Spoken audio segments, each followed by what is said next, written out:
मैं सत्यम और आप सभी को अपने YouTube channel the glimmer of hope पे स्वागत करता हूं, अभिनंदन करता हूं। आइए आज फिर हम लोग द हिंदू का एक एडिटोरियल उठाते हैं, उस पर कुछ डिस्कशन करते हैं, उसका एनालिसिस करते हैं और जो कुछ भी फैक्ट्स, जो कुछ भी वर्ड्स उससे हम लोग एक्सट्रैक्ट करेंगे। I will try my best and we will try our best to implement those all. So without any further delay, I'm going to start the discussion. And from the very first line, that is of the title, and the title is a necessary signal on COP27 UN climate meeting. जी हाँ, एक necessary signal है, एक बहुत ही imperative, बहुत ही important संकेत दिया जा रहा है। और सीओपी जो कॉन्फ्रेंस ऑफ पार्टीज 27 का 27वां सेशन यूएन क्लाइमेट मीटिंग होता है, और उस मीटिंग में क्लाइमेट चेंज को लेकर, ग्लोबल वार्मिंग को लेकर, जो ये इंक्रीजिंग ग्लोबल वार्मिंग है उसको लेकर एक मीटिंग होता है। और उस मीटिंग के जजमेंट को सभी कंट्री जो है एक मंच पे आके ये कमिट करते हैं। उनकी कमिटमेंट होती है कि हम क्या करेंगे, इसको ग्लोबल वार्मिंग को रोकने में अपना 100% योगदान देंगे। आज जरूरत इस बात की है भी। आपको बता दें कि एक मीटिंग है जिसमें इस बात को उठाया जाता है और इस बात पे चर्चा की जाती है कि what are the ways to curtail carbon emission. Carbon emission को कर्टेल करने का, कम करने का क्या क्या वेज है, क्या क्या तरीका है, क्योंकि ये जो एक थ्रीट ऑफ क्लाइमेट चेंज है। आज जो परेशानी है वो कहीं ना कहीं जो बढ़ती ग्लोबल वार्मिंग है वो एक थ्रीट है क्लाइमेट चेंज का। और जो लेटेस्ट सीओपी का जो 27वां सेशन होता है उसको एक अलग नाम दिया जाता है इस बार, जिसका मतलब क्या होता है, implementation COP.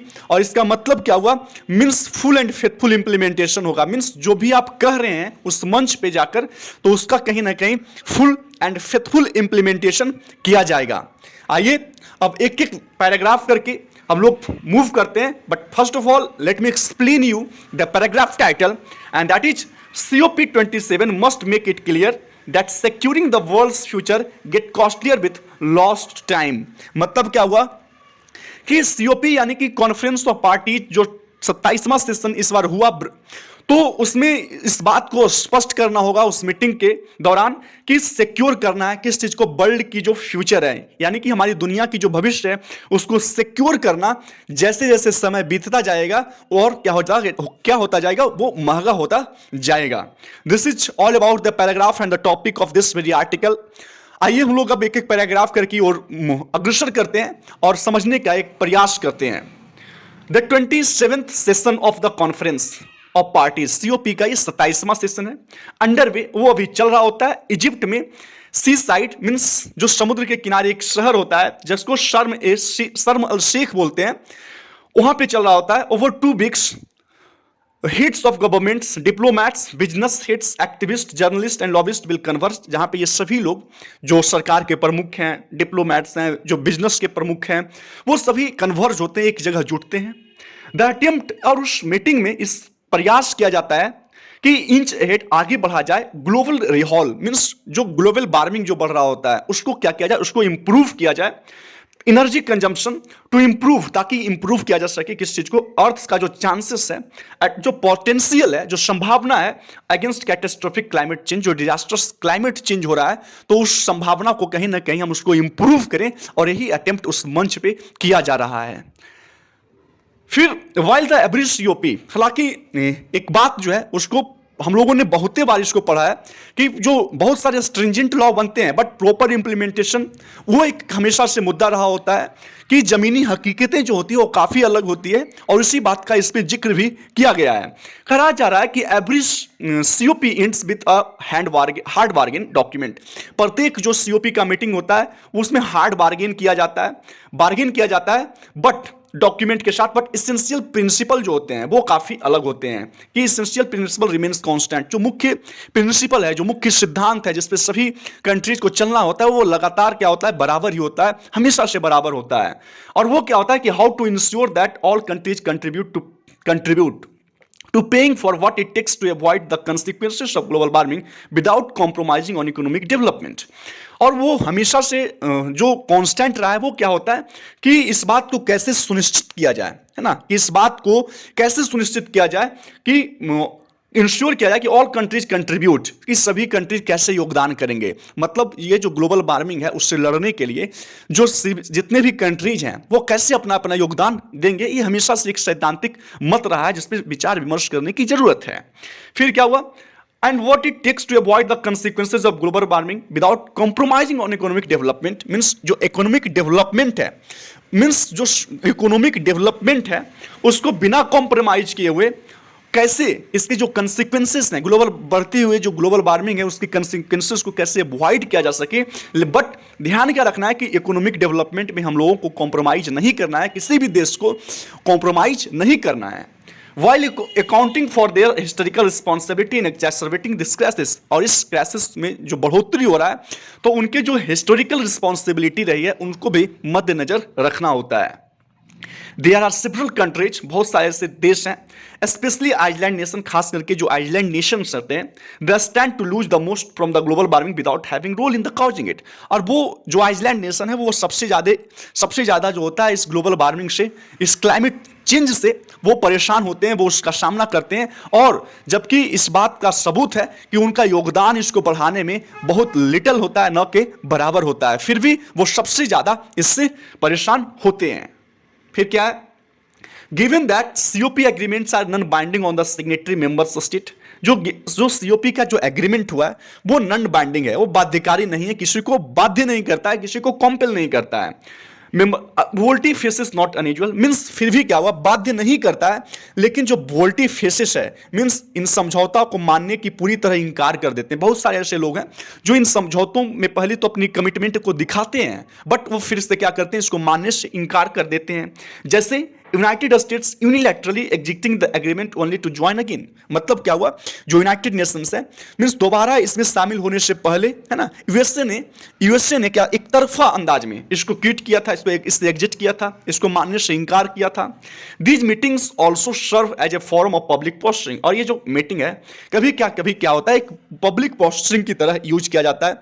Public postering means क्या, पब्लिक सपोर्ट पाने के लिए, मीन्स आप एक बड़े मंच पे जब आप इफेक्टिव अपील करते हैं, घोषणा करते हैं कि हम ये करेंगे, हम इसके लिए प्रतिबद्ध हैं, तो कहीं ना कहीं वो दिखावे के तौर पे भी इस मंच को यूज किया जाता है। दैट इज पब्लिक पोस्टरिंग के तरह से भी इस मंच को यूज किया जा रहा है बहुत सारे देशों के द्वारा। Countries announce there commitment, country जो होते हैं बहुत सारे ऐसे देश हैं जो अपने अनाउंसमेंट करते हैं अपनी कमिटमेंट को, अपनी प्रतिबद्धता को, टू लॉफ्टी इन्वायरमेंटल गोल्स, जो बहुत हाई इन्वायरमेंटल गोल्स हैं, जो लक्ष्य हैं उसके लिए, but do little to execute, लेकिन वो एग्जीक्यूट करने में, उसको कार्यान्वित करने में बहुत कम उनको अपना योगदान दे पाते हैं। Often stringent law measures that these because potentially involves political blowback. उनमें क्या होता है कि जो स्ट्रिंजेंट लॉ होने के बावजूद, स्ट्रिंजेंट मेजर्स लेने के बावजूद, that entails because potentially involve political, उसमें कहीं ना कहीं क्या होता है कि राजनीतिक नुकसान उठाना पड़ सकता है ऐसा करने से उनको। फिर however COPs do serve an effective nudge, एक जो COP का जो मंच है कहीं ना कहीं यह मानना होगा कि एक इफेक्टिव नज की तरह काम करता है। मीन्स एक ऐसा मंच है जहां पे लोगों को इनकरेज किया जा सकता है, परसुएट किया जा सकता है कि आप ग्लोबल वार्मिंग के रिगार्ड में कुछ करें, अपना योगदान दें। एक उस तरह के मंच के तौर पे वो काम करता है। इवन अ डिकेड अगो, अगर एक डिकेड अगो पहले देखा जाए, जो लिंक रहा है ग्लोबल वार्मिंग और क्लाइमेट चेंज को लेकर, हैड साइजेबल क्रिटिक्स, इसमें कुछ ना कुछ मतलब एक अच्छे तादाद पे लोग इनके क्रिटिक्स भी रहे हैं, आलोचक भी रहे हैं। लेकिन no country challenges fundamental science. लेकिन अब क्या है, अभी कोई भी देश ऐसा नहीं है जो फंडामेंटल साइंस को, जो विज्ञान को, जो मौलिक विज्ञान है, जो साइंस की जो लॉज है उसको चैलेंज करता है, उसको चुनौती देता है, उसके अगेंस्ट कोई बोलता है। A fossil fuel free future is the direction that the world is moving towards। एक ऐसा फ्यूचर, एक ऐसा भविष्य जो क्या हो, फॉसिल फ्यूल से, जो जीवाश्म ईंधन है उससे मुक्त भविष्य है, तो उसकी तरफ क्या है ये दुनिया जो है अग्रसर कर रही है, आगे बढ़ रही है। फिर क्या है, it is thus appropriate that COP27 is viewed as so called implementation COP। इस कारण से COP को एक ऐसे इस तरह से देखा जा रहा है कि जैसे एक वर्ड दिया गया इंप्लीमेंटेशन COP, मतलब क्या हुआ कि उसको इंप्लीमेंट किया जाएगा, उसको फुल एंड फेथफुल इंप्लीमेंटेशन होगा, जो भी एग्रीमेंट उसमें किया जाएगा। To borrow a term from Sameh Shoukry, Egyptian foreign minister and president COP. COP के जो प्रेसिडेंट हैं 27वां सेशन का, इजिप्ट के फॉरेन मिनिस्टर और प्रेसिडेंट सीओपी के समीह शौकरी के द्वारा एक टर्म दिया गया, दैट इज इंप्लीमेंटेशन सीओपी।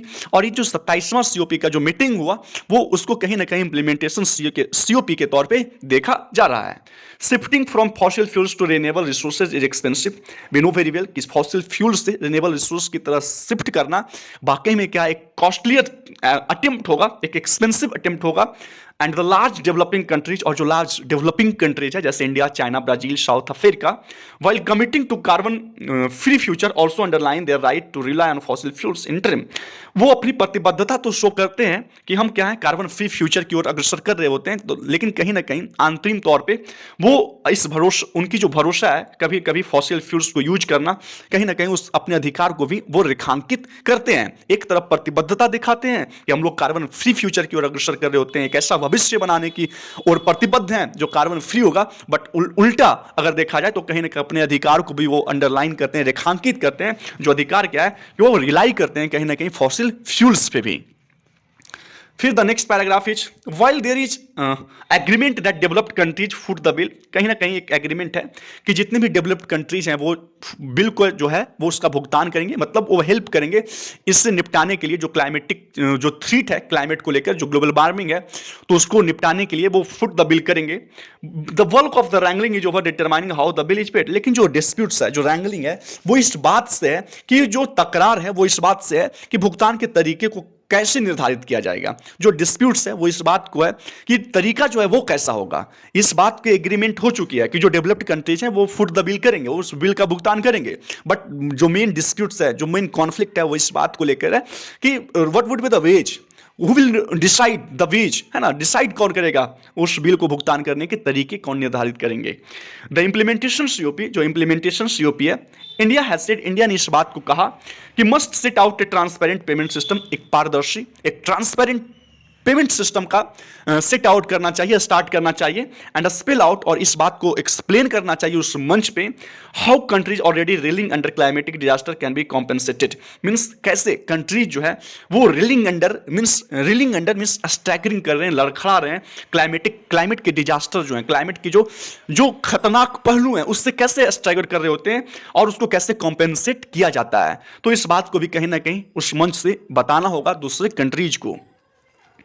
फिर this will also mean greater transparency from recipient nation. इसका मतलब ये हुआ कि कहीं ना कहीं जरूरत है रेसिपिएंट जो कंट्री है ना, रेसिपिएंट जो कंट्री है यानी कि जो प्राप्त करता है उसको कहीं ना कहीं ग्रेटर ट्रांसपेरेंसी की जरूरत है on how this investment measurably improve transition away from polluting resources, और उससे ताकि ये पता लगे कि कैसे जो ये इन्वेस्टमेंट है वो मेजरेबली इंप्रूव करता है। मीन्स कहीं ना कहीं इंप्रूव करेगा, वो जो इन्वेस्टमेंट किया जाएगा वो कहीं ना कहीं इंप्रूव किया जाएगा अभी फ्रॉम पॉल्यूटिंग रिसोर्सेज, की कैसे पॉल्यूटिंग जो रिसोर्सेज है उससे कैसे हम निवेश करके उससे हम अलग हो सकते हैं। और इसकी ट्रांसपेरेंसी होनी चाहिए, दूसरे लोगों को भी बताना होगा, अवेयर करना होगा इस चीजों से। अनलाइक ग्लासगो 2021 में, जो ग्लासगो में ये मीटिंग हुई थी, व्हेन नेट जीरो और commitment to be carbon neutral, जब नेट जीरो और की कमिटमेंट की गई थी, कार्बन न्यूट्रल होने की कमिटमेंट की गई थी, but the flavour of the season, उस सीजन का फ्लेवर था, मीन्स जो सोर्स से इस बात पर चर्चा हुई थी, लोग कमिटेड थे इस बात को लेकर। Season implementation COP are unlikely to result in ambitious breakthrough, और जो ये इंप्लीमेंटेशन सीओपी है इस बार की जो चर्चा हुई है वो unlikely to result in ambitious breakthroughs, कहीं ना कहीं इससे जो सफलताएं हैं वो सफलता की जो संभावना है वो दिख नहीं रही है। मीन्स उस तरह की सफलता पाना मीन्स अभी कहीं ना कहीं संभावना जो है वो कहीं दिखता नहीं नजर आ रहा होता है। Often, however, it is unspoken and the subterranean that get the job done. हालांकि संभावनाएं तो नहीं दिख रही होती है, बट कभी कभी क्या होता है वो चीजें जो चर्चा में नहीं हो, जो नहीं दिख रहा होता है, जो सबटेरेनियन हो, that get the job done, और उसी से काम हो भी जाता है। तो इट मे हैपन। COP 27 जो है मस्ट सेंड द मैसेज, इस बात को इस मैसेज को जरूर भेजना चाहिए कि लाउड एंड क्लियर, है ना, मैसेज लाउड एंड क्लियर, वो क्या होना चाहिए, लाउड होना चाहिए, क्लियर होनी चाहिए, दैट इट बी वार और पीस, कि चाहे युद्ध हो या शांति हो, पोवर्टी हो या प्लेनिटी हो, मीन्स पोवर्टी हो या प्रॉस्पेरिटी हो, गरीबी हो या फिर अमीरी हो, प्रॉस्पेरिटी हो, securing the world's future, world का दुनिया का जो फ्यूचर है, मीन्स दुनिया के जो भविष्य है, future comes at a price, that only gets costlier every passing day, मतलब दुनिया का जो भविष्य है, तो उस भविष्य को बचाने की जो कीमत है वो क्या होगा कि हर गुजरते दिन के साथ जो महंगी और महंगी होती जाएगी। सो उस मंच पे जितने भी कंट्रीज हैं और वैसे भी कंट्रीज जो उस मंच से जुड़े नहीं हैं, उन सभी का ये दायित्व बनता है, उस सभी का ये रिस्पॉन्सिबिलिटी बनता है कि वो जुडिशियसली इस क्लाइमेटिक जो थ्रेट है, जो ग्लोबल बढ़ता हुआ ग्लोबल वार्मिंग है, और उनको इस बात को निर्धारित करना होगा कि क्या क्या तरीका अपनाया जा सकता है ताकि जो कार्बन इमिशन है उसको क्या किया जा सके, उसको कम किया जा सके, ये जो थ्रेट ऑफ क्लाइमेट चेंज है उसको समाप्त किया जा सके, और फॉसिल फ्यूल्स से कैसे हम लोग रिन्यूएबल रिसोर्सेज की तरह मूव कर सकते हैं। अन्यथा बल्कि हम लोगों को पता है कि ये एक एक्सपेंसिव तरीका होगा, but we will have to try another method. So this is the end of this very article, and आशा करते हैं कि ये आर्टिकल आपको समझ में आया होगा। और द मोस्ट इंपॉर्टेंट थिंग कि हम लोग एक ह्यूमन बीइंग है, और हम लोग जब कुछ सीखते हैं तो the most important thing is that we should try our best to implement those all learnings, those all teachings. So आशा मैं ये करता हूं कि जो कोई भी इस वीडियो को देख रहे होते हैं, आज से हम लोग ये प्लेज लेते हैं, ये शपथ लेते हैं कि पॉल्यूशन की ओर हम लोग जुडिशियस होंगे, एक जागरूक, एक एजुकेटेड लर्नर की तरह काम करेंगे और अपना योगदान 100% देंगे, और कोई भी ऐसा काम नहीं करेंगे जिससे हमारी जो पॉल्यूशन है, हमारी जो वातावरण है, हमारी जो इकोसिस्टम है वो पॉल्यूट हो। सो इसी कुछ शब्दों के साथ मैं आज का जो डिस्कशन है यहीं समाप्त करता हूं, बट समाप्त करने से पहले I would like to request each and everyone whoever watches this video that please like and subscribe this channel if you are new to this one, and because eventually your like and your subscription will ultimately boost my confidence to do something better for you, to provide you all the quality material. So thank you, have a nice day, take care all of you, and bye bye.